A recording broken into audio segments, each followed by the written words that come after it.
अस्सलामु अलैकुम। दुरूद शरीफ पढ़ने।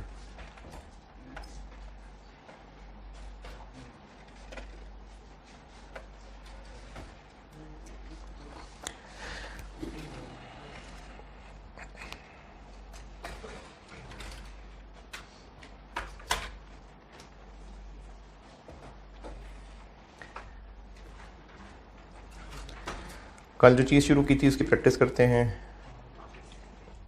आप पढ़ लीजिए क्वेश्चन। वालेकुम अस्सलाम।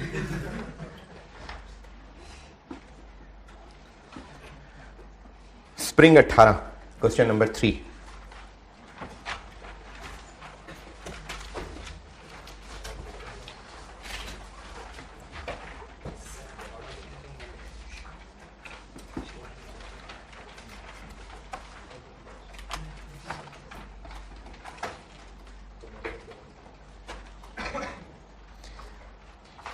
Spring 2018 question number 3 Washington limited.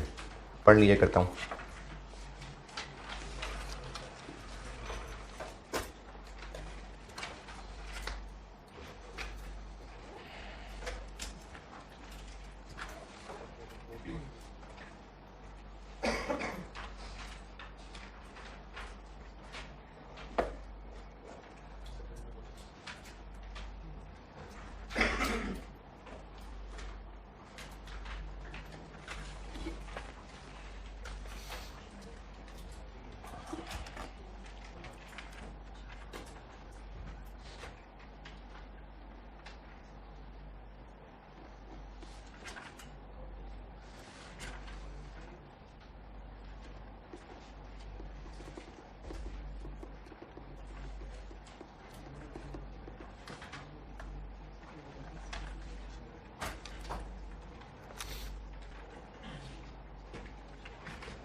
जी पढ़ लें तो मैं समझाऊँ।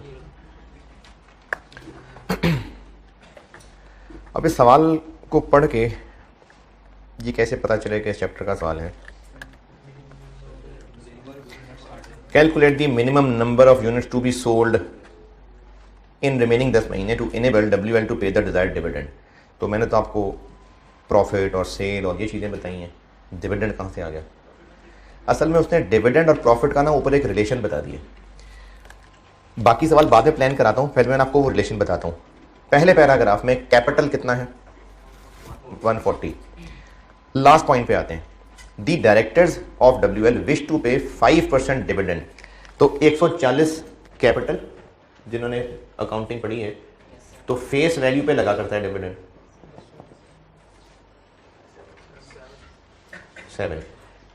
डायरेक्टर्स की ख्वाहिश है कि वो इतना डिविडेंड देना चाहते हैं, लेकिन बैंक ने उनको कहा है कि तुम जितना भी डिविडेंड देना चाहो तुम्हारी मर्जी है, लेकिन पैट के 80% से ज्यादा नहीं दे सकते तुम। अगर मैनेजमेंट 7 मिलियन डिविडेंड फिर भी देना चाहती है तो उसको उतना पैट कमाना पड़ेगा कि जिसका 80% 7 मिलियन बने। कितना?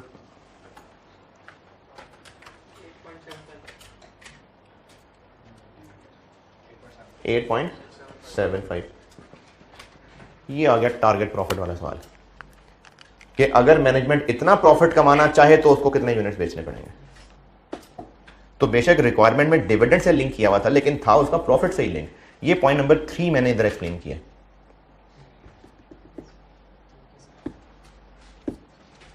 पॉइंट नंबर 3 की अंग्रेजी पढ़ के देख लीजिए, बताइए ये बात अगर समझ नहीं आई तो मैं फिर बताता हूं। अगर मैनेजमेंट 7 मिलियन डिविडेंड देना चाहती है तो उसको इतना प्रॉफिट कमाना पड़ेगा, ये है उसका टारगेट प्रॉफिट।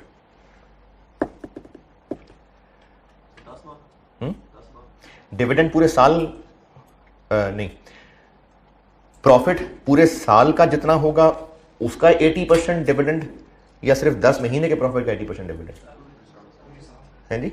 पूरे साल का, क्योंकि डिविडेंड इसने साल में एक दफा देना है। और बैंक वालों ने कहा है कि तुम्हारे प्रॉफिट आफ्टर टैक्स, तो वो बैंक वाले तो साल की बात कर रहे हैं, तो हमारी टेंशन 10 महीने की है। अब 10 महीने वाला क्या चक्कर है वो बाकी सवाल से समझाता हूं। रिक्वायरमेंट में उसने पूछे 10 महीने है, लेकिन है ये लिंक प्रॉफिट से ही, तो इसलिए सवालों में रिक्वायरमेंट से, सीवीपी के सवालों में रिक्वायरमेंट से हो जाता है मोस्टली आइडिया कि सीवीपी चैप्टर का है। तो अब ये उस टारगेट सेटिंग का सवाल है। आपको ऊपर डाटा में सेल प्राइस की भी इंफॉर्मेशन होगी, वेरिएबल कॉस्ट पर यूनिट की भी इंफॉर्मेशन दी होगी, टोटल फिक्स कॉस्ट की भी इंफॉर्मेशन दी होगी। तो हमने यूनिट्स निकालने हैं, ठीक है? चलें, अब हमें इसके लिए टोटल फिक्स कॉस्ट चाहिए, सेल प्राइस चाहिए, वेरिएबल कॉस्ट पर यूनिट चाहिए। एक एक करके चीजें ढूंढ लेते हैं। Question 3,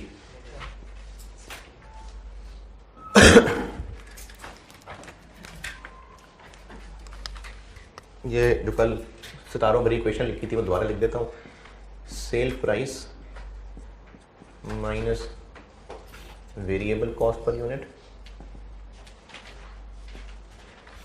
into unit sold.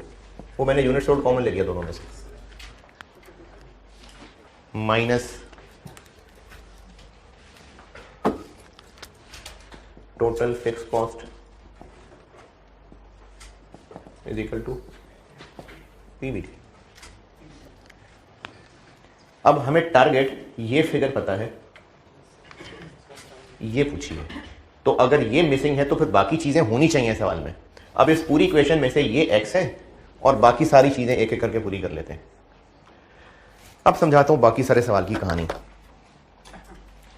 पहले पैराग्राफ में पता चल रहा है कि ये जो टेबल बना हुआ है ये पूरे साल यानी 1 जनवरी 18 से 31 दिसंबर 18 तक का बजट है, सेल्स, एक्सपेंसेस वगैरह सब। एडिशन इंफॉर्मेशन पॉइंट नंबर 1, जो साल 2018 के 2 महीने एक्चुअली गुजर गए, जनवरी फरवरी गुजर गया, उसमें हमें एक्चुअली ये नजर आ गया कि गवर्नमेंट ने कुछ ड्यूटीज लगाई और उसकी वजह से ड्यूटीज कुछ ना कुछ कम की होंगी, जिसकी वजह से मार्केट में इंपोर्टेड प्रोडक्ट्स सस्ते बिकने लग गए।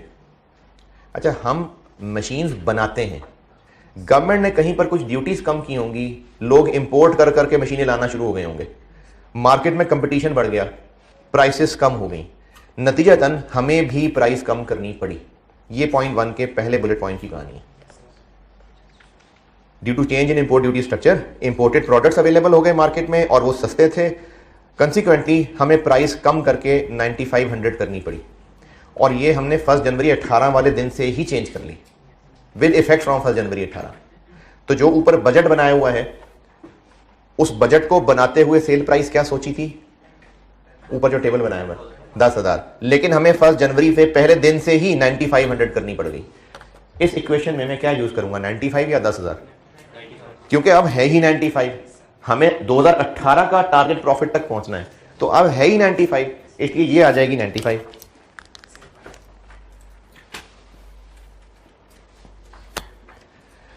Variable cost per unit, variable cost per unit एक तो ऊपर टोटल अवेलेबल है, एक तो वहां से हम पर यूनिट बना लेंगे।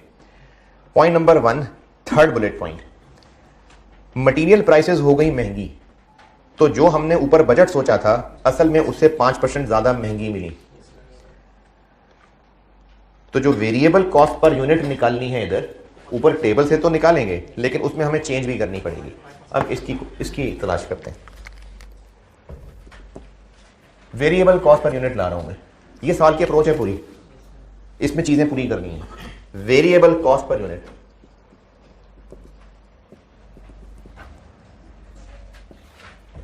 जो ऊपर बजट में दी हुई है, एक तो उसको पर यूनिट बना लेते हैं और दूसरा उसमें ये चेंज कर लेते हैं। तो ऊपर कौन कौन सी वेरिएबल हैं, हाँ जी, ऊपर कॉस्ट ऑफ गुड्स सोल्ड में यानी प्रोडक्शन के खर्चों में ब्रैकेट में फिक्स्ड दी हुई है, वो माइनस कर दें तो बाकी वेरिएबल है। इसी तरह ऑपरेटिंग एक्सपेंसेस में ब्रैकेट में फिक्स्ड दी हुई है, वो माइनस कर दें तो बाकी वेरिएबल हो जाएगी। तो एक तो वेरिएबल कॉस्ट ऊपर से हमें प्रोडक्शन वाली मिल जाएगी, ये देखें मैं इसके साथ क्या सलूक कर रहा हूं, ऊपर क्या लिखी हुई है आउटर कॉलम में 127, इसमें से निकाल दिया 21 पॉइंट, लेकिन ये तो टोटल है तो पर यूनिट निकाल रहे हैं, डिवाइडेड बाय कितने यूनिट्स हैं, 10,000। एक जज्बाती आंसर है, 10,000 तो रुपए, वो सेल प्राइस है। जो आउटर कॉलम में सेल्स की अमाउंट नजर आ रही है 168 मिलियन, 10,000 एक की प्राइस है, तो 10,000 से डिवाइड कर लें तो यूनिट्स आ जाएंगे 16.8 मिलियन, नहीं 16,800, 16.8 मिलियन यूनिट्स के 16,800 यूनिट्स।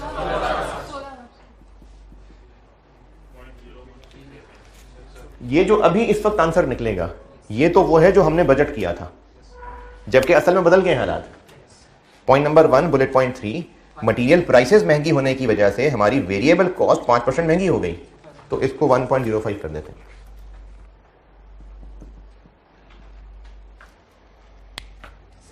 कितनी हो गई, 6612.5।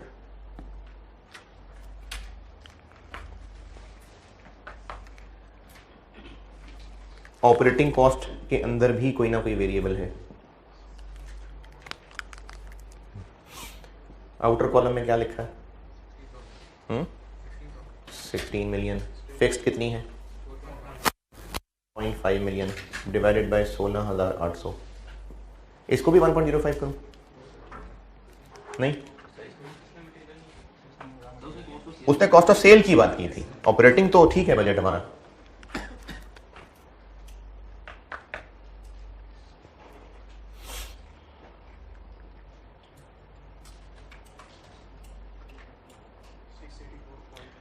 सिक्स 84.52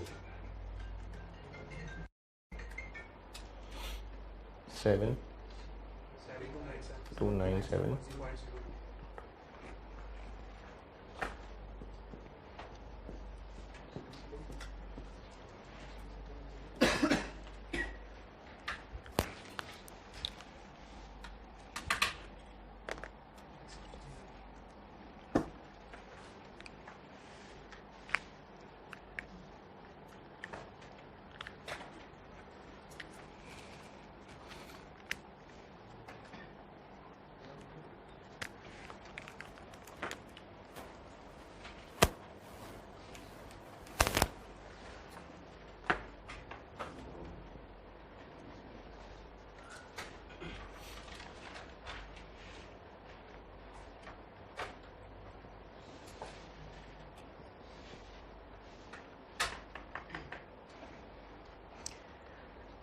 पहले ये पीबीटी बताता हूँ, क्योंकि अभी शुरू में समझा दिया था, इसलिए पहले ये बनाता हूँ।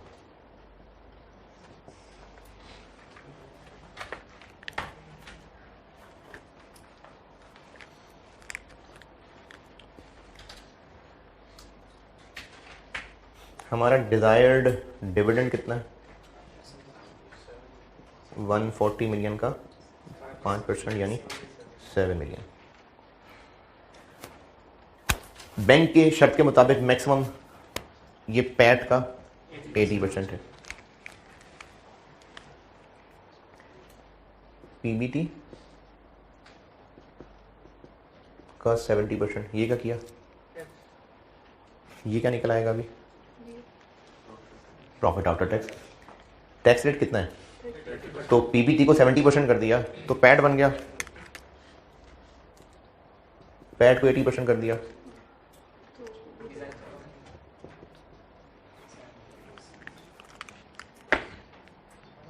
दोबारा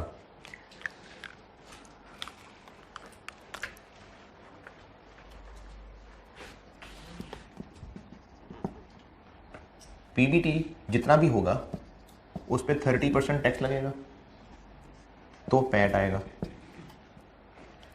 डिविडेंड हम कितना बांट सकते हैं? पैट का 80%। ये 7 मिलियन है। अब यहां से उल्टा चलना है, इसको 80% से क्रॉस करें, ये निकलेगा, उसको 70% से ये निकल आएगा। मैंने इस तरह से चीज़ ये बताई कि प्रॉफिट बिफोर टैक्स का 70% लेंगे तो बनेगा, पैट का 80% लेंगे तो ये बनेगा। तो यहाँ से हमारा टारगेट पीबीटी आ गया 12.5 मिलियन।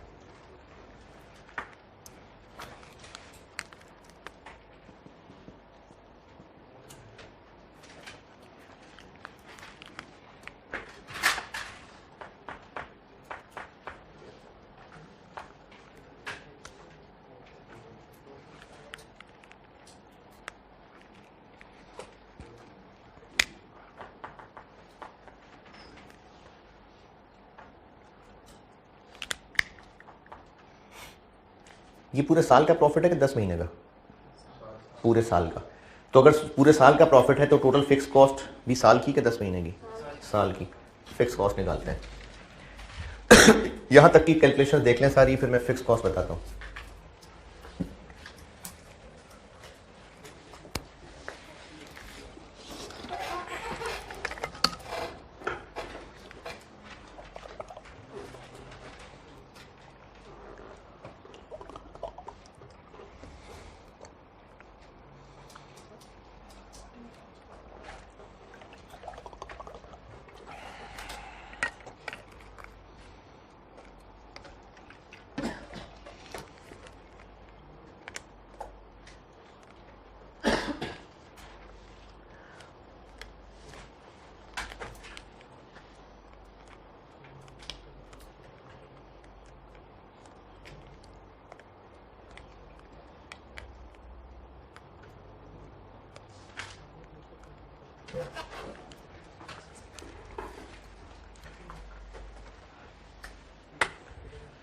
यहाँ तक ओके?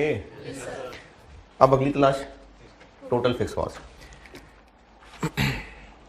पॉइंट नंबर 1 में पहले 2 महीने का जो रिजल्ट लिखा है उसमें कहीं फिक्स कॉस्ट की बात है?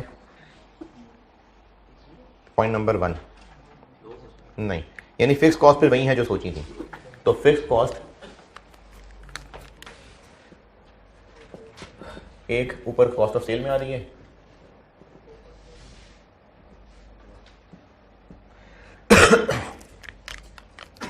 एक आ रही है कॉस्ट ऑफ सेल में 21.2 मिलियन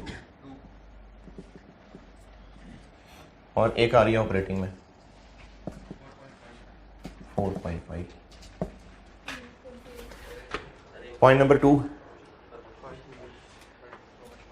मैनेजमेंट चाह रही है कि इस हालात में प्रमोशन करें, तो उस प्रमोशन के ऊपर वो खर्च करेंगे 5 मिलियन।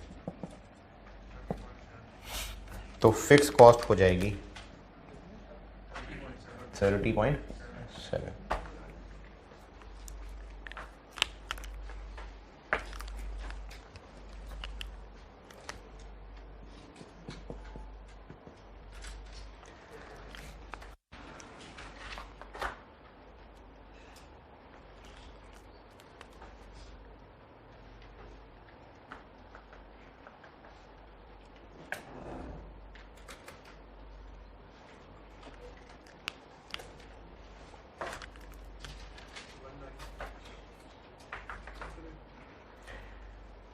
अभी इसमें जो कुछ भी लिखा हुआ है ये टोटल फिक्स कॉस्ट है, वो तो चलो पर यूनिट है, टोटल फिक्स प्रॉफिट, ये साल की फिगर है ना। तो इस इक्वेशन में चूंकि साल का प्रॉफिट है तो इससे आप जो यूनिट्स निकालेंगे वो भी साल के ही निकलेंगे, लेकिन पूछे नहीं है साल के, पूछे 10 महीने के, तो उसको 10/12 कर दें।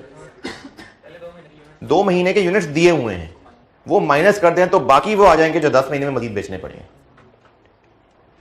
चूंकि ये साल का रिजल्ट है तो इससे जो आप यूनिट सोल्ड निकालेंगे वो पूरे साल के निकलेंगे। 1500 जो ऑलरेडी 2 महीने में बेच चुके वो माइनस कर देंगे तो जो बाकी 10 महीने में बेचने हैं वो आ जाएंगे, और यही रिक्वायर्ड है। तो यहां से जो यूनिट्स निकलेंगे इसको सॉल्व करके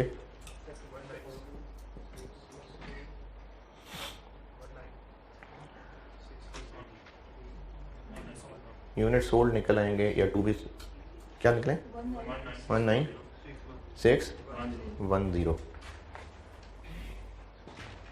यूनिट्स ऑलरेडी सोल्ड इसमें से माइनस कर दें तो बाकी 18110, ये हैं units to be sold in 10 महीने, ये पूछा हुआ था।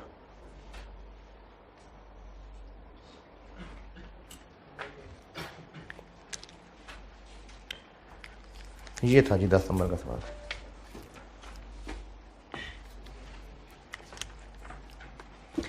इस सवाल की कैलकुलेशन, इस सवाल की अंग्रेजी सारी अच्छी तरह देख लें, तसल्ली कर लें, फिर अगले सवाल पे जाते हैं जी।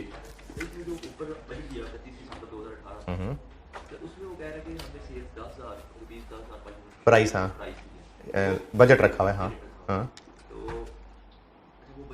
बजटेड है ना वो तो हाँ, यानी साल के शुरू में बजट ये बनाया था या शायद पिछले साल के आखिरी वीक में, लेकिन जैसे ही 1 जनवरी 18 शुरू हुआ फौरन प्राइस हमें 95 करनी पड़ गई।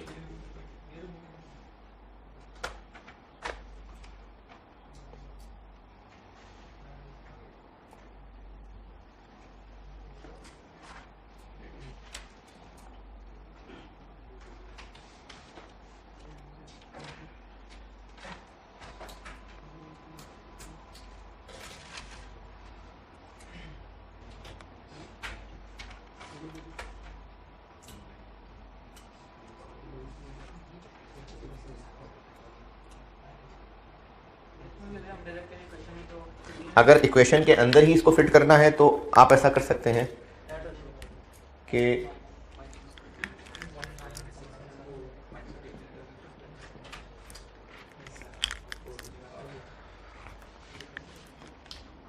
ये क्या किया मैंने, ये पूरे साल के यूनिट्स है ना, ये 10 महीने के, ये 2 महीने के, तो अब जब आप एक्स निकालेंगे तो वो पूरा ये निकलेगा।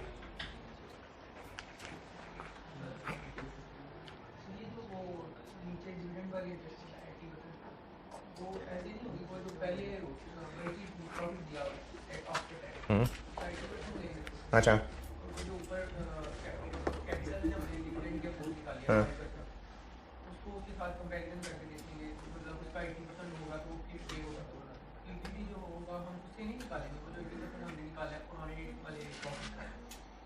जो शुरू में बजट बनाया था जो ऊपर टेबल में आ रहा है वो तो हम इस साल अब कमा ही नहीं पाएंगे ना, वो तो यूजलेस हो गया वो कागज।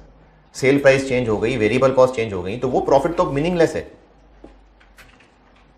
वो बजट बनाया था लेकिन जो सोचा था उनमें से तो सब बिगड़ गया। सेल प्राइस बदलनी पड़ गई, वेरिएबल कॉस्ट बदलनी पड़ गई, तो अब तो वो रहा ही नहीं ना एप्लीकेबल। अब जब वो रहा उतना, हम वो हमारा अंदाजा था कि इस साल में कमाएंगे, 2 महीने में पता चल गया उतना नहीं कमाना, तो वो तो बेकार हो गया डॉक्यूमेंट ना। डिविडेंड हमने अभी देना है कि साल के एंड पे देना है? तो साल के एंड पे जब जाएंगे तो उस साल वाले प्रॉफिट का 80% या वो जो बजट बनाया था उसका 80%? तो साल के जो बजट बनाया था वो तो बेकार हो गई चीज। तो ये वो है जो हम कह रहे हैं साल के एंड पे हम असल में इतना कमा रहे होंगे, इसी का 80% हमने, ये तो पीबीटी है, जो पैट निकलेगा उसका 80% डिविडेंड बांट सकेंगे। जो बजट में प्रॉफिट सोचा था वो बिल्कुल मीनिंगलेस हो गया, क्योंकि वो बातें ही बदल गई, वो हालात बदल गए, जज्बात बदल गए, तो वो प्रॉफिट एप्लीकेबल नहीं रहा।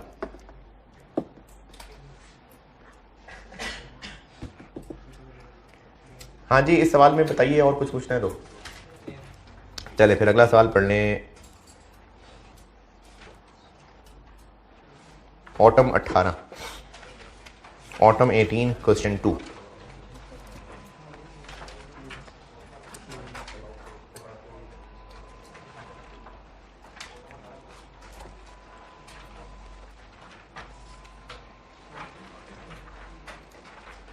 Autumn 18 question number 2।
जी पढ़ लें तुम्हें।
हाँ जी, अच्छा इसको सॉल्व करता हूँ, समझाता हूँ। उससे पहले वही सितारों भरी इक्वेशन जो है ना, उसकी एक और शक्ल बना के देता हूँ। मुझे लगता है शायद मैंने लिखी थी, शायद मुझे लग रहा है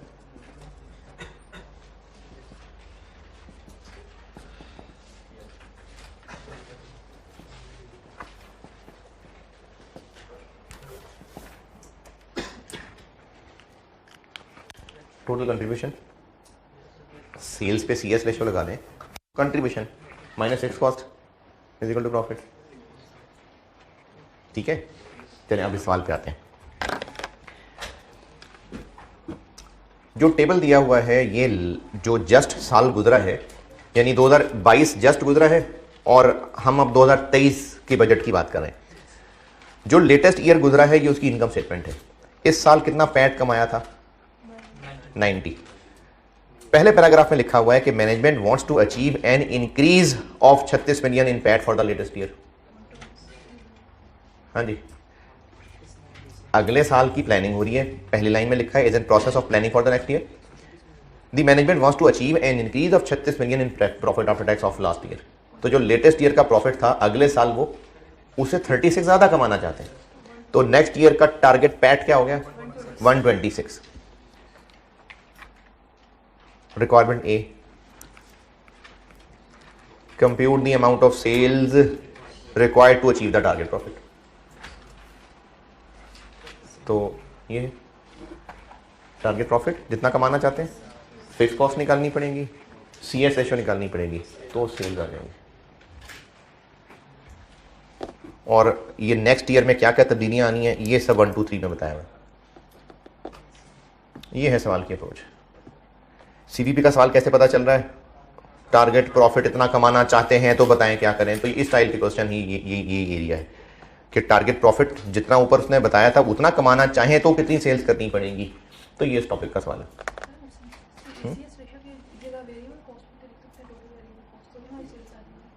कैसे?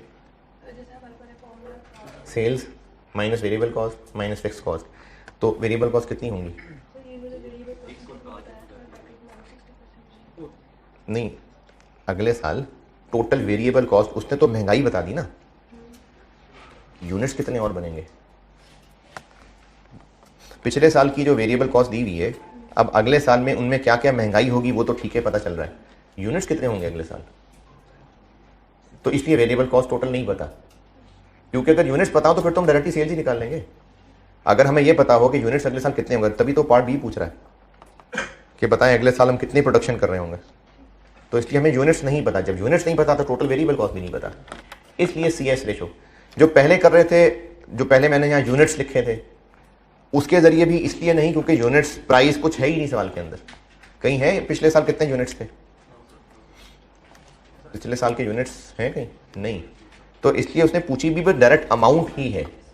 उसने ये नहीं पूछा बताएं कितने यूनिट्स बेचेंगे, उसने कहा बस अमाउंट ऑफ सेल बता दें, क्योंकि उसने है ही नहीं कहीं यूनिट्स ही नहीं दिए हुए, सेल प्राइस यूनिट्स कुछ नहीं दिया हुआ, इसलिए पूछी भी उसने डायरेक्ट अमाउंट ऑफ सेल्स है।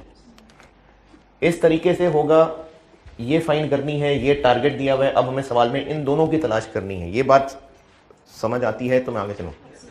अब हमें टोटल फिक्स कॉस्ट निकालनी है और CS रेशो निकालनी है। CS रेशो पिछले साल वाली ही चला लें या चेंज हो जाएगी? इस साल चेंज हो जाएगी क्योंकि प्राइसेस चेंज हो रही हैं, महंगाइयाँ हो रही हैं, तो CS रेशो चेंज हो जाएगी। ये बिल्कुल जो कल क्लास में एक सवाल किया था ना मैंने, रिवाइज्ड CS रेशो निकाली थी, यही चीज़ इस सवाल में 6 महीने पहले भी टेस्ट हुई थी। वो मैंने स्प्रिंग 19 किया था, ये ऑटम 18 है। तो इसमें हमें CS रेशो निकालनी पड़ेगी और टोटल फिक्स कॉस्ट निकालनी है। ये दोनों पता चल जाएं तो सेल्स निकल आएंगे। क्वेश्चन 2 है, 3 है, क्या है? ऑटम 18। इसमें से ये तो 126 डिवाइडेड बाय 0.7, ये क्या किया? ये तो टारगेट पैट है, ये PBT बनाया है। टैक्स रेट 25% है, ये आ गया PBT।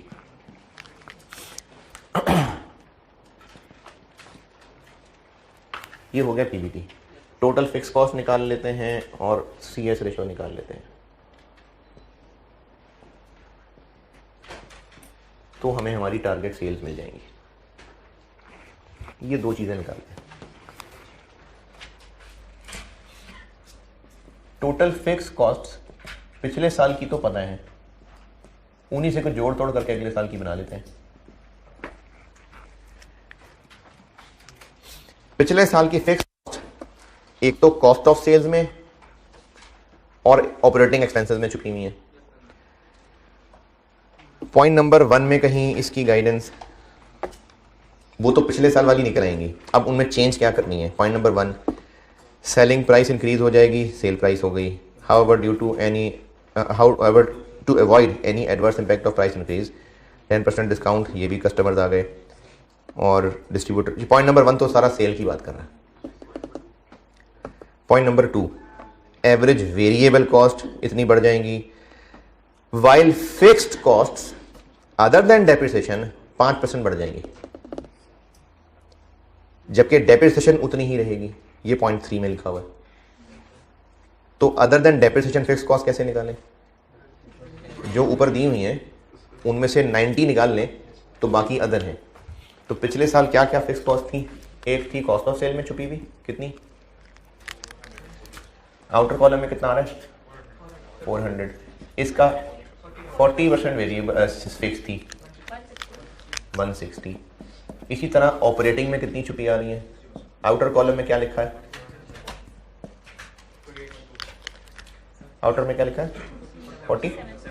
इसमें कितनी फिक्स छुपी हुई है? 60%, 28.2।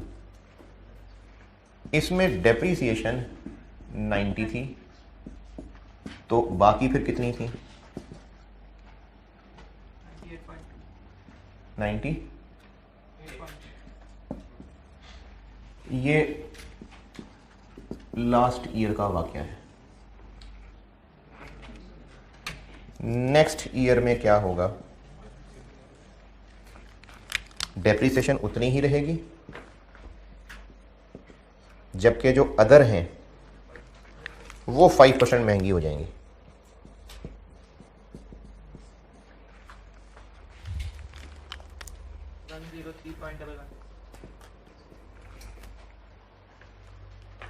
ये होंगी नेक्स्ट ईयर की टोटल फिक्स कॉस्ट 193.11।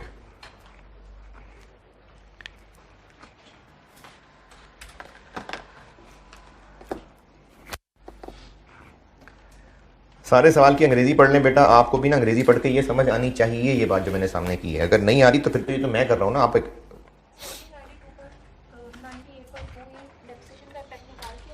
पिछले साल टोटल फिक्स कॉस्ट इतनी थी, पिछले साल टोटल जो थी ना वो 188.2 थी। इनमें से डेप्रिसिएशन इतनी थी, तो बाकी कोई और होंगी। अगले साल डेप्शन तो फिर इतनी ही होगी, लेकिन जो अदर हैं वो महंगी हो जाएंगी। पिछले साल की ये टोटल फिक्स कॉस्ट थी, इनमें से इतनी डेप्शन थी, बाकी कोई और होंगी।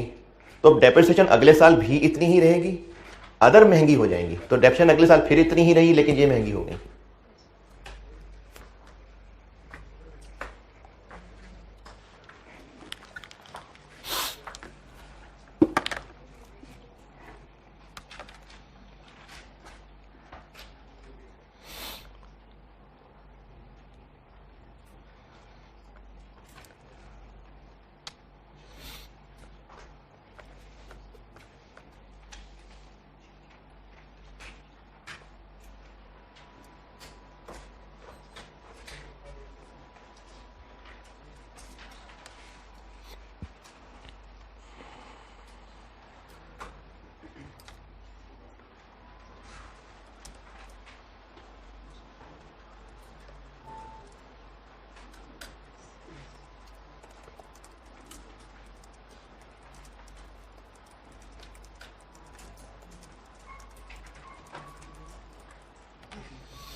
Fix cost 193.11 million.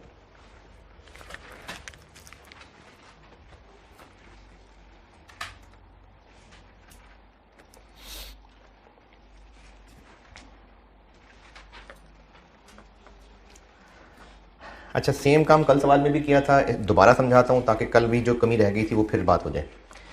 CS ratio जो ऊपर इनकम स्टेटमेंट दी हुई है, उससे अगर हम CS रेशो बनाएं तो वो पिछले साल की CS रेशो होगी, वही इस साल भी होगी CS रेशो, क्योंकि प्राइसेस चेंज हो रही हैं। या तो पिछले साल की आपको cell price per unit, variable cost per unit ये दी होती तो हम उन पर यूनिट से ही नई CS रेशो निकाल लेते, लेकिन पिछले साल की टोटल फिगर्स दी हैं। अगले साल में यानी नेक्स्ट ईयर में प्राइसेस भी चेंज होनी है, यूनिट्स भी चेंज होने हैं, लेकिन CS रेशो पे असर किस बात का पड़ेगा? प्राइसेस चेंज होने का। अगर यूनिट्स बहुत ज्यादा भी हो जाएं, ये मैंने कल भी बात की थी, असल में ना CS रेशो का ताल्लुक पर यूनिट प्राइसेस से है। Sale price per unit, contribution per unit, चाहे total sales total contribution, ratio वही है। यूनिट्स जितने मर्जी ज्यादा हों, क्योंकि यूनिट ज्यादा होंगे तो सेल भी ज्यादा होगी, कंट्रीब्यूशन भी ज्यादा होगी, तो CS रेशो यूनिट्स कम ज्यादा की वजह से नहीं चेंज होगी, प्राइसेस चेंज की वजह से चेंज होगी। तो हमें चूंकि पर यूनिट नहीं पता, तो कल भी यही काम किया था कि हम ऐसा करते हैं कि पिछले साल की फिगर्स को इग्नोरिंग क्वांटिटी चेंज प्राइसेस कम ज्यादा कर लेते हैं।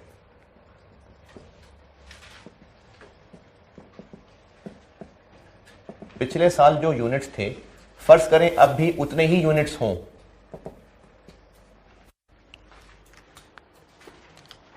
तो जो पिछले साल की इनकम एक्सपेंसेस की चीजें हैं उनमें अगर हम बस प्राइस चेंजेस डाल दें तो इस साल की CS रेशो तक पहुंच सकेंगे। अगर हम क्वांटिटी का कम या ज्यादा होना इग्नोर कर दें तो जो पिछले साल यूनिट्स बेचे थे, फर्ज करो उतने ही बेचें, तो फिर इस साल भी तो वही सेल होंगी ना जो पिछले साल है। बस अगर चेंज आनी है तो किस वजह से आनी है? तो हम पिछले साल की फिगर में बस चेंजेस ले आते हैं। पिछले साल की सेल्स कितनी थी? 5, 6, 7।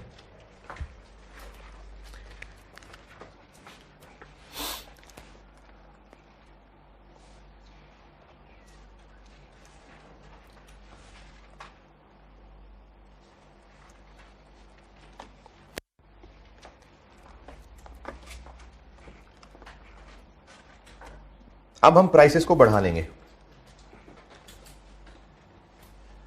जब प्राइसेस को बढ़ाएंगे 8% तो 1.08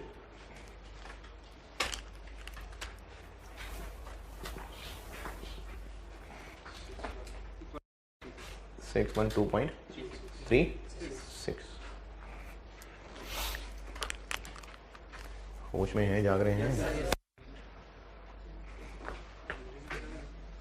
लेकिन इससे कस्टमर्स नाराज हो जाएंगे, तो हमें फिर कुछ कस्टमर्स को डिस्काउंट देना पड़ेगा, यानी कुछ कस्टमर्स को प्राइस कम करके देनी पड़ेगी।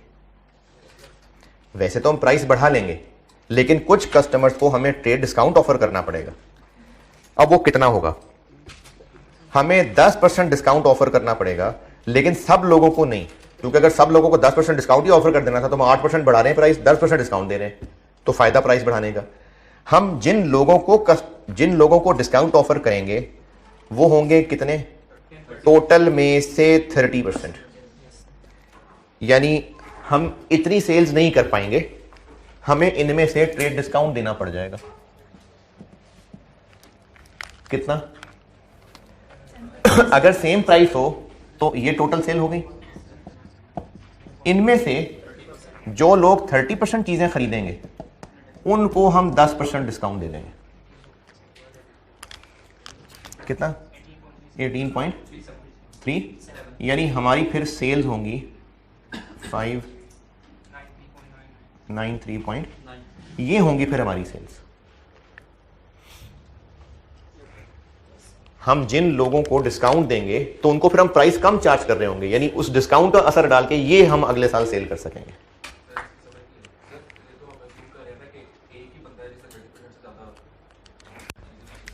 ठीक है,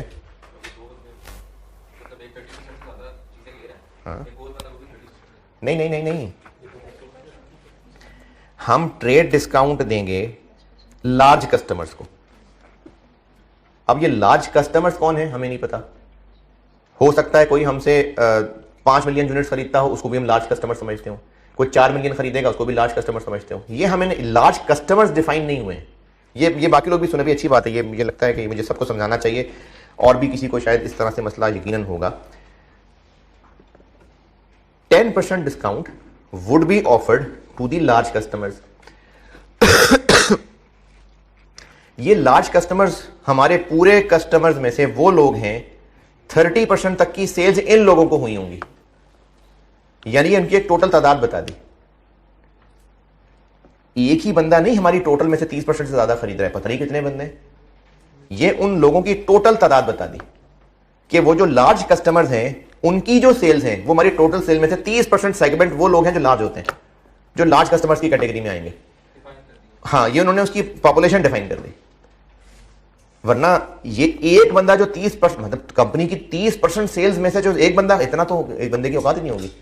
तो ये उन पूरे लार्ज कस्टमर्स की बाउंड्री डिफाइन कर दी कि वो जो लार्ज कस्टमर्स हैं, इसको एक और तरह से कह देता हूं कि टोटल सेल्स में से 30% सेल्स 10% डिस्काउंट पे की जा रही होंगी, बाकी 70% सेल्स पूरे पूरे पैसों पे होंगे। तो इसलिए वो 30% का डिस्काउंट दिया। वही सेल्स, अब ये जो सेल्स हैं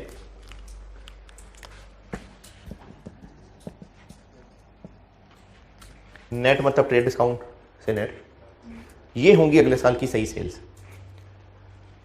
ये मैं कर क्या रहा हूं, CS रेशो निकाल रहा हूं। ये हो गई सेल्स। वेरिएबल खर्चे क्या क्या होंगे, पहले कितने होते थे, 400 मिलियन का 60%, पहले इतने थे। अच्छा देखें, इसमें ना हमें यूनिट्स प्राइस वगैरह कुछ नहीं पता, बस पिछले साल की टोटल इनकम स्टेटमेंट पता है।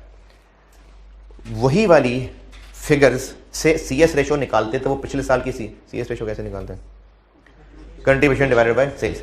अगर उन्हीं फिगर से CS रेशो निकाल लेते तो वो तो पिछले साल की CS रेशो निकलती। नेक्स्ट ईयर जिसका हम ये टारगेट ले रहे हैं उसमें CS रेशो बदल जानी है क्योंकि प्राइसेस बदल जानी है। अब हमें नेक्स्ट ईयर की फिगर्स होंगी तो CS रेशो निकलेगी। नेक्स्ट ईयर की फिगर्स हमें टोटल क्यों नहीं पता चल पाएंगी, क्योंकि ये नहीं पता कि कितनी यूनिट्स और बढ़ जाने हैं, यानी क्वांटिटीज में कितनी इंक्रीज आनी है वो नहीं पता। तो इसलिए हमने पिछले ही साल की फिगर्स ली और ये कहा कि अगर क्वांटिटी ना बढ़ी उतनी ही रही जितने पहले थी। अच्छा, ये सवाल आप पहली दफा करते हैं तो आपसे हो जाता नहीं, चलो अब सिखा दिया। अब आइंदा इस तरह की चीज टेस्ट हुई तो अब आप कर सकते हो। ये जब पहली दफा ये आया होगा, नहीं हुआ होगा लोगों से, ये नहीं पिक कर पाए होंगे इस चीज को। यानी मैंने जब इस सवाल को देख के पहली दफा खुद अपने तौर पर सोल्यूशन बनाया था तो मैंने इसमें सेल प्राइस 100 रुपए अज्यूम की थी, उससे वेरिएबल कॉस्ट सारी निकल आई थी, यूनिट्स भी निकल आए थे। पिछले साल मैंने 100 रुपए सेल प्राइस अज्यूम की, यूनिट्स भी निकल आए उससे। कैसे, पिछले साल की सेल को 100 से डिवाइड किया, यूनिट्स आ गए।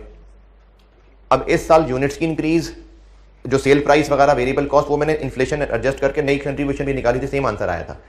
वो अगर कोई चाहेगा तो मैं उससे वो कागज भी शेयर कर दूंगा, बल्कि चलो रख ही दूंगा कोर्स में, किसी का दिल करे तो अल्टरनेटिव कह के मैं रख देता हूँ, अल्टरनेटिव कह के मैं वो फाइल रख देता हूँ कोर्स में, अगर किसी को दिल करे वैसे देखने का तो उस वक्त जहन में बैठ के जिसके जो क्लिक किया होगा तरीका, शायद ये भी तरीका किसी के क्लिक कर गया जो मैंने किया, तो मैं वो भी आपसे शेयर कर लूंगा।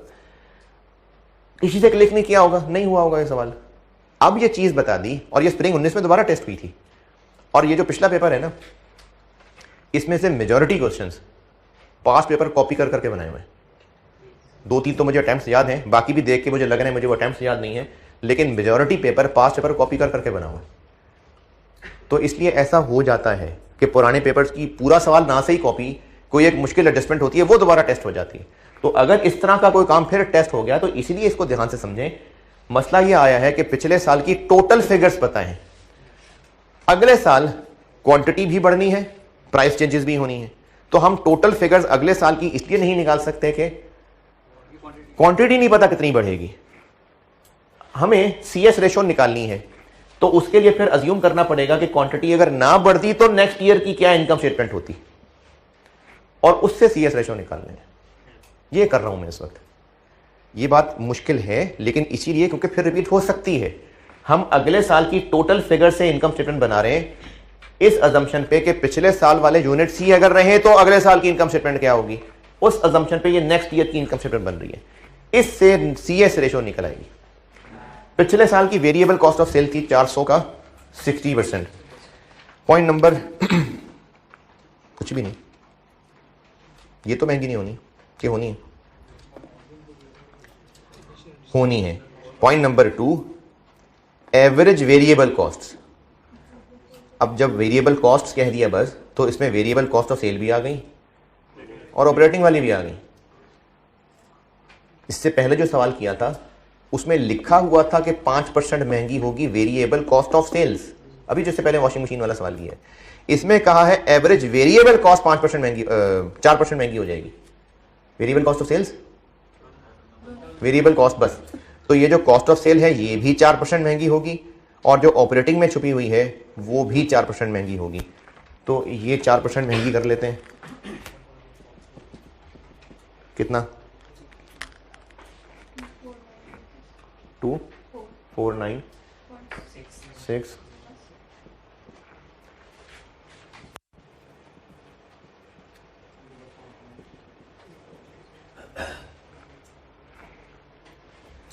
पिछले साल ये कितनी थी? 47 का 40% थी।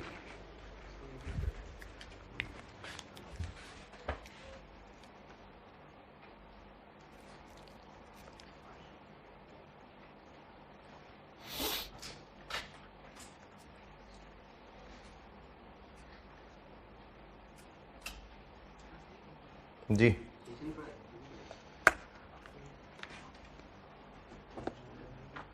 इसको भी बढ़ा दो, नहीं। पॉइंट नंबर 1 देखें। पॉइंट नंबर 1 में लास्ट सेंटेंस लिखा हुआ है कि डिस्ट्रीब्यूटर को हम कमीशन भी देते थे जो 2% से बढ़ के अब 3% हो जाएगा, यानी डिस्ट्रीब्यूटर कमीशन भी पहले होता था वो भी 4% बढ़ जाना है। Point number 4, average variable cost other than distributor commission, यानी हमें इन ऑपरेटिंग एक्सपेंसेस में से पहले 2 हिस्से करने पड़ेंगे। पिछले साल वेरिएबल ऑपरेटिंग एक्सपेंसेस कितने थे? 47 मिलियन का 40% कितना? 18.8। इसमें कमीशन भी थी और कुछ और भी होंगे। कमीशन सेलिंग एक्सपेंस होता है ना, तो कॉस्ट ऑफ सेल में आ रही होगी कमीशन, इसी में ही आ रही होगी। इसमें कमीशन भी थी, इसमें कुछ और अदर खर्चे थे। ये हैं जो 4% महंगे होने, ये नहीं 4% महंगी होनी। इसका रेट 2 की जगह 3 हो जाना है। कमीशन जो पे करनी है पहले 2% करते थे, अब 3% करनी होगी। ये है जिसने महंगा होना। पहले तो ये पॉइंट 1 और पॉइंट 2 की अंग्रेजी इन्हें समझें कि जो पॉइंट 2 में 4% महंगा करने को कहा है वो है variable cost other than distributor commission, वो 4% महंगी होनी है।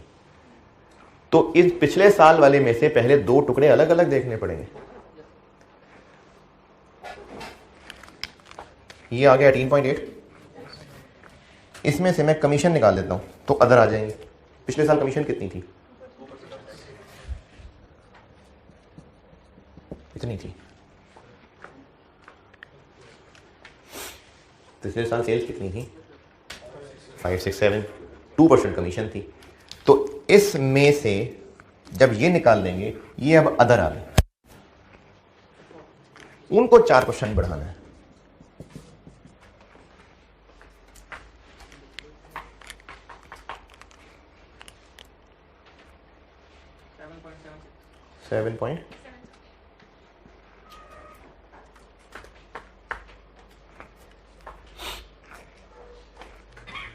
और कमीशन होगी अब 593.99 का 3%।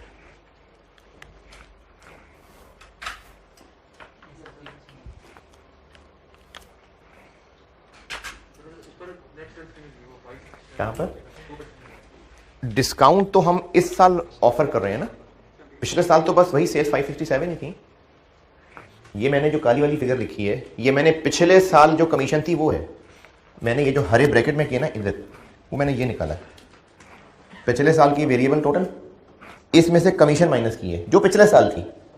पिछले साल कितनी कमीशन थी? किसका? 2%, पिछले साल की सेल का ना, ये वो। तो इस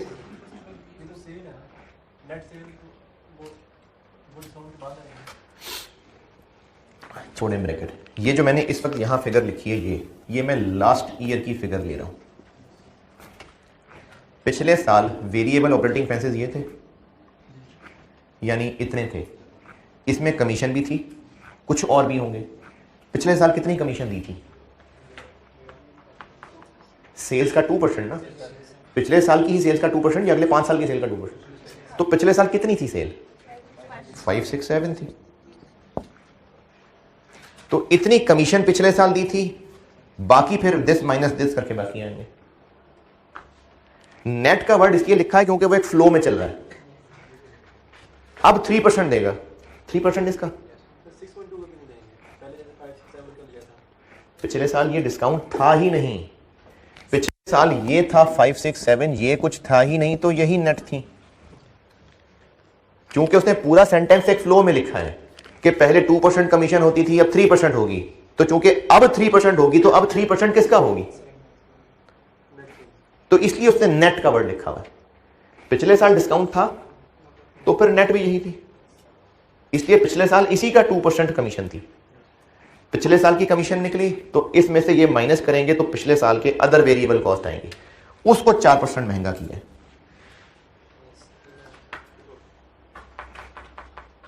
अदर वेरिएबल और कमीशन अब होगी 17.8, तो कंट्रीब्यूशन आ जाएगा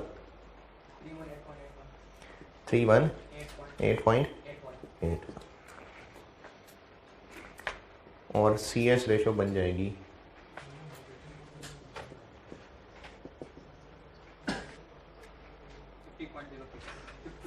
50।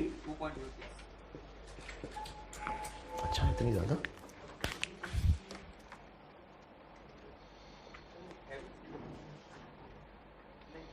गलत है ये। 53.67, 53। सेल्स तो यही है ना, ट्रेड डिस्काउंट तो जब किसी कस्टमर को ट्रेड डिस्काउंट देते हैं उसके बाद वाली फिगर कोई सेल बोलते हैं। ये होगी CS रेशो।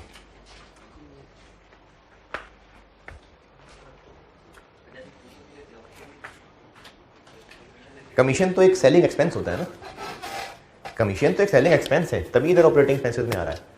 ट्रेड डिस्काउंट तो देखो, एक बंदे को सेल प्राइस बताई 100 रुपए, उसको 10 रुपए छोड़ दिए, तो सेल ही हम 90 की बोलेंगे।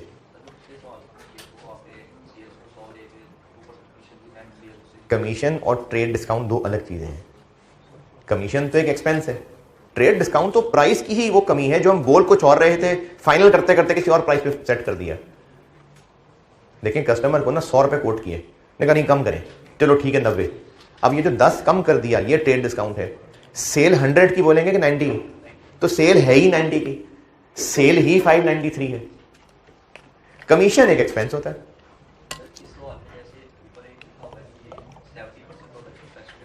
वो पार्ट बी के लिए।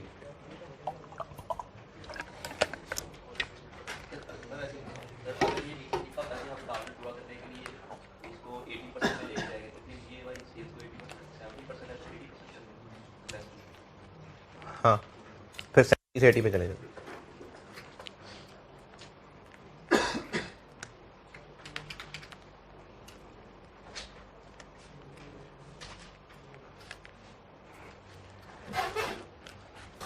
तो CS रेशो आ गई 53.67।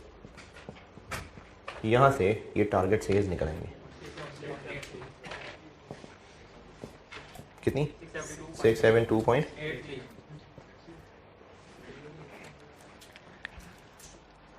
ये था जी 9 नंबर का सवाल।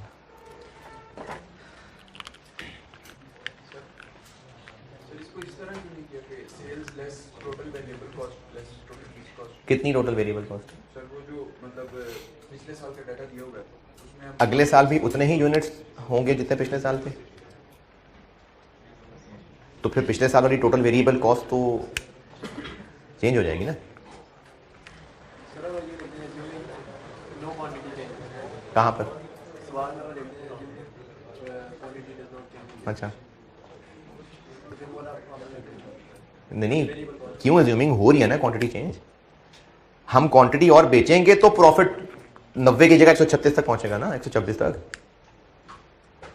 देखें प्राइसेस हम बढ़ा रहे हैं, महंगाई हो रही है, प्रॉफिट हमने 36 मिलियन से बढ़ाना है, तो कैसे बढ़ा देंगे? बिजनेस यूनिट्स और बेचेगा तो बढ़ाएगा ना, तो फिर हम कैसे कहेंगे एज्यूमिंग यूनिट सेम है? प्राइस तो उसने बता दिया चेंज है, वो तो बस 8% इंक्रीज हुई, वो भी डिस्काउंट दे दिया, महंगाइयां भी होनी शुरू हो गई। तो 36 मिलियन रुपए का प्रॉफिट और कहां से लाएंगे? हाँ। अच्छा, जिनको ये CS रेशो निकालने वाली अप्रोच समझ नहीं आई और ध्यान में क्या आइडिया है, चलिए मैं उसको भी डिस्कस करता हूँ, कैसे करते हैं।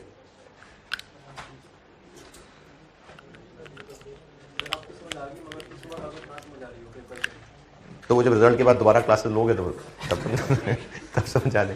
असल में CVP का सवाल जो है ना, वो इन्हीं वजहों से मुश्किल माना जाता है, लेकिन आपने पेपर में लेने 50 नंबर, इस सवाल में जो कर सके कर लें। इसके मुकाबले पे और ऐसे सवाल भी होंगे जहां पे आप पूरा पूरा स्कोर भी कर रहे होंगे, फिर कहीं जोर लगा के कि 50 तक पहुंच जाएंगे।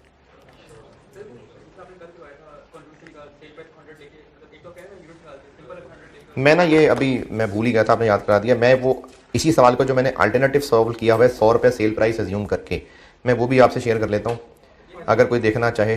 पार्ट 20 का रहता है, पार्ट 20 करा रहा हूँ।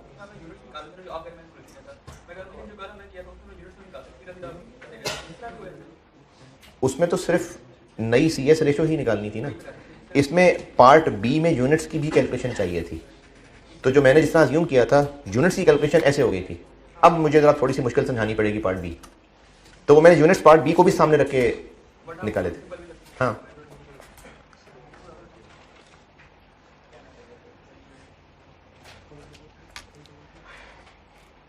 चलिए पार्ट B कराता हूँ बस, फिर उसके बाद हम कल मिलेंगे। आज आप लंबे लंबे सांस लें जाके।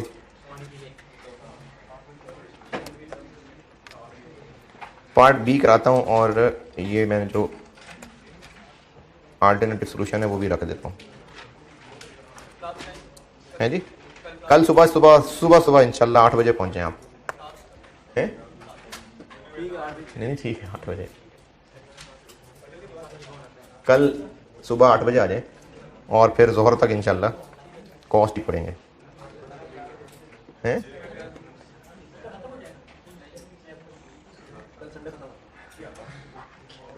कल के इरादे में ये CVP कंप्लीट, और क्योंकि CVP में प्रैक्टिस ही है, जो नॉलेज वाली बातें थी वो ब्रेक इवन और मार्जिन ऑफ सेफ्टी था।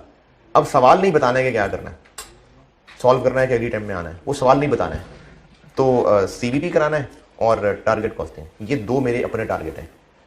उसके बाद वो एक्टिविटी बेस्ड आ जाएगा, वो फिर वेडनेसडे को है। बिल्कुल आ सकते हैं, क्यों?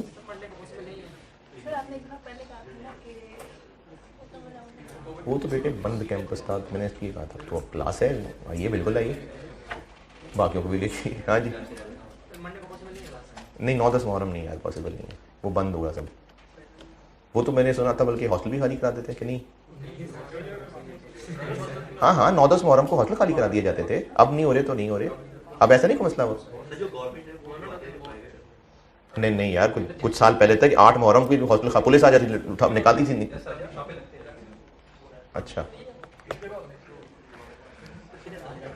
अच्छा ठीक है। वो पार्ट बी 2 नंबर का पार्ट है, पार्ट बी। पार्ट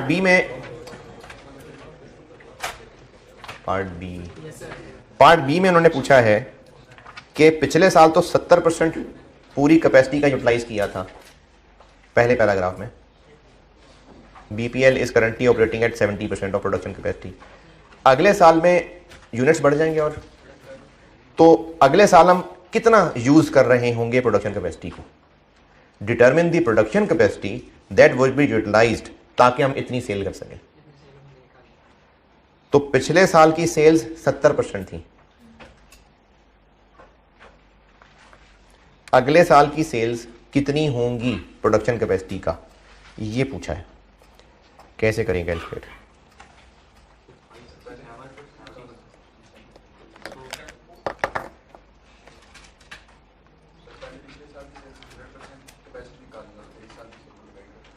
बिल्कुल ठीक है।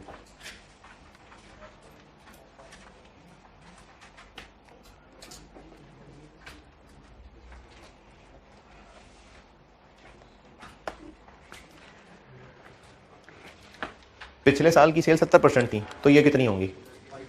तो पहले उसको 70 से क्रॉस करके 100 निकलेगा, और ये उसका कितने % होगा ये निकल आएगा।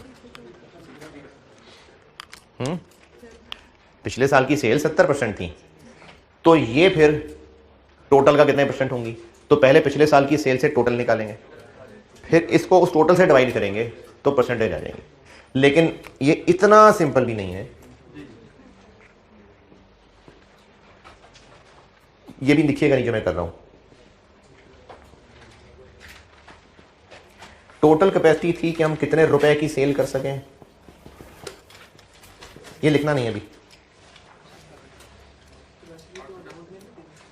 क्या हुआ? कैपेसिटी यूनिट्स में होती है, बिल्कुल कैपेसिटी बिल्कुल यूनिट्स में होती है, लेकिन हमें सेल प्राइस नहीं पता ना, तो हम ये भी कह सकते हैं कि जितने टोटल रुपए की सेल कर सकते थे, पर प्राइस नहीं पता, तो अंदर तो यूनिट्स ही छुपे हुए ना उसके। हम इतने रुपए की टोटल सेल करते थे, मैक्सिमम कितने की कर सकते थे, तो रुपए में भी देखा जा सकता है। ये क्या बना? 810। और अब इस साल हम नेक्स्ट ईयर कितनी यूटिलाइज कर रहे होंगे, ये कैसे निकालें? इसको 672 को डिवाइड कर दें किससे?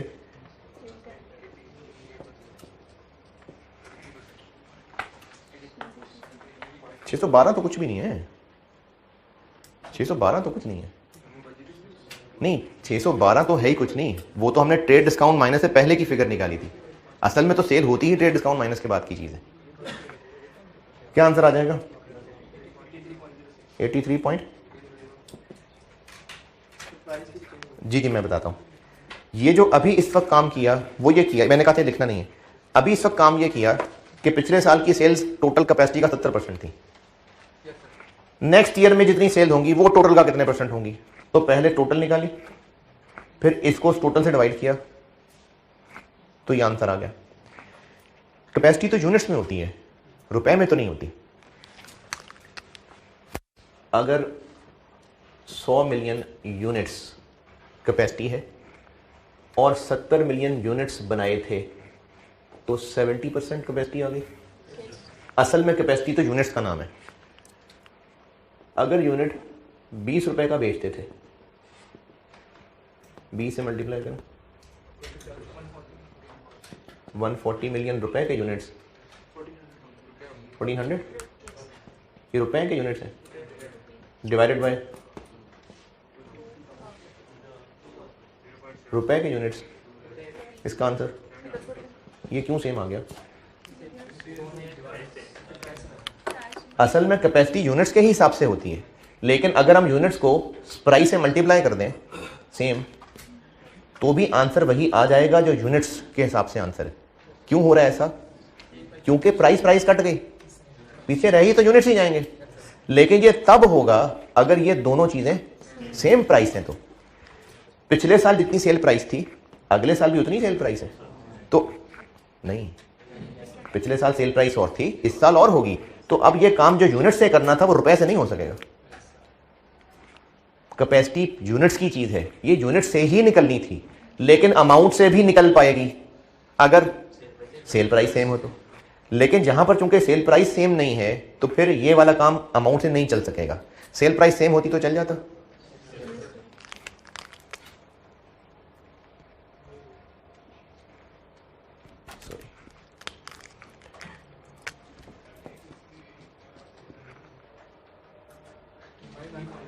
नाइन 593।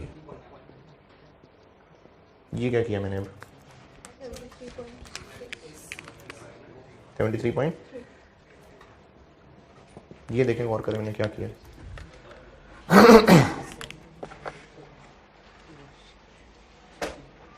बल्कि अरे नहीं ना यार, मैंने क्या किया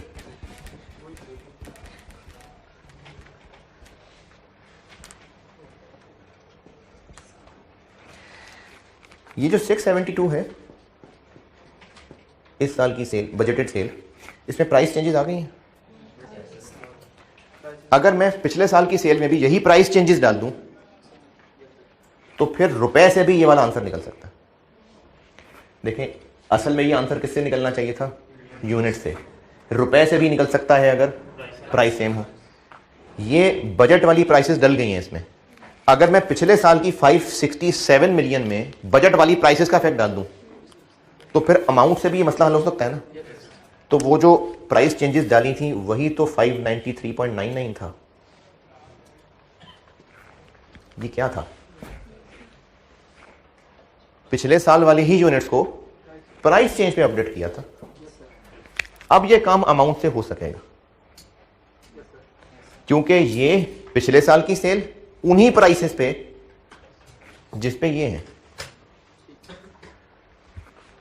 मैंने ये क्या किया है, पिछले साल की ही सेल्स को प्राइस चेंज के हिसाब से चेंज कर लिया। तो अब ये जिन प्राइसेस पे ये सेल निकली हुई है उन्हीं प्राइसेस पे ये पिछले साल वाली सेल, तो वो काम जो यूनिट से होना था अब वो रुपए से हो सकेगा। तो इसको इससे डिवाइड करें,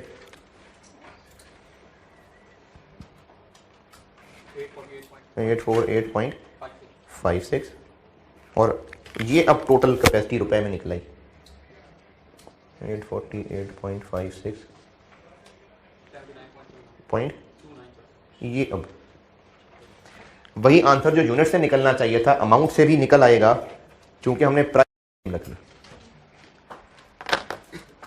यही सवाल अगर थोड़ा सा भी समझ रह जाए तो यही दोबारा कर लीजिएगा और एक्स्ट्रा क्लास नहीं है आज। ठीक है, अल्लाह हाफिज़।